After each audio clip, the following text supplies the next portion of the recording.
connected over an app on our phones, and my dad held the phone so we could watch our Pawpaw Hinkle receive his last rites, and each could say goodbye to him. Another experience for which I am incredibly grateful. Just before I was born, he lost his first wife, Naomi, of 30 years, my grandmother, to cancer.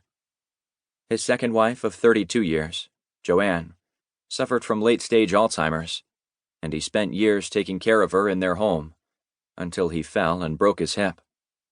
At that point, it became clear that she needed full-time care that he no longer could provide.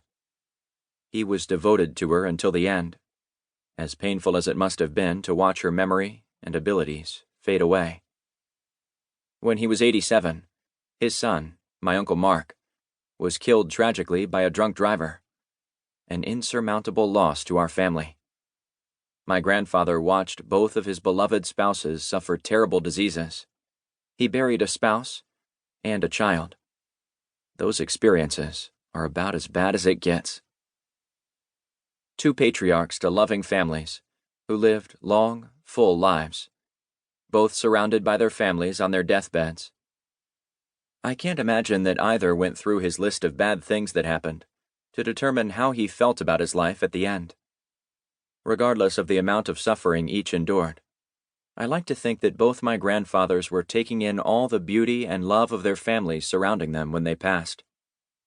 When I look forward, it is easy to be consumed with how much bad could potentially lurk in the future. But when I picture both my grandfathers in their final moments, I can't imagine either of them focusing on anything but the good in his life, as there was so much of it. Why waste the whole life part worrying about the potential bad when I just don't think it will matter in the end? Holding my breath waiting for a potential problem to arise or for a present complication to go away was neither fulfilling nor necessary. Yet, this is the way most of us go through life. In terms of mental toughness, I would categorize my natural state, without any commitment to mental training, as pretty typical.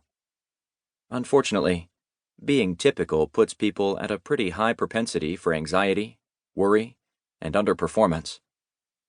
The human brain is designed to search for potential problems. We are designed this way for an important reason. From an evolutionary standpoint, there is no denying that it is important to quickly recognize the bear running at you in the woods, or the car racing towards you traveling the wrong direction. We recognize potential problems quickly. That's the good news. The bad news is that this wreaks havoc on our health, happiness, and success. But it doesn't have to. I was very fortunate to start working with Dr. Jason Selk 15 years ago. We happened to cross paths when I was in graduate school, studying psychology, and taking as many dance classes and opportunities as I could get my hands on. Jason needed someone to help with administrative tasks, and I needed a part-time job during school. As an aspiring dancer studying psychology, the merging of psychology with the fundamentals of achieving peak performance was the perfect fit for me. He was about to begin his role as the director of mental training for the St. Louis Cardinals, and he knew his business was about to explode. He was right. 4 best-selling books later, Jason developed the fundamentals of Relentless Solution Focus, RSF, the mind's ability to stay focused on solutions, especially in the face of adversity. These fundamentals have helped countless individuals lead better lives and reach their own ultimate levels of success. No person is more grateful for these fundamentals than I. Adopting an RSF mindset changed the way I experience life. Alongside Jason, I teach and work with people on developing the fundamentals of mental toughness on a daily basis. In addition to my career as a performance coach, I have now been a professional dancer for more than 10 years. A typical day for me begins with 5+ hours of dance class and rehearsals, before transitioning into coaching my athlete and business clients, while being a wife and a mom. Performing isn't limited to being on stage in front of hundreds or thousands of people.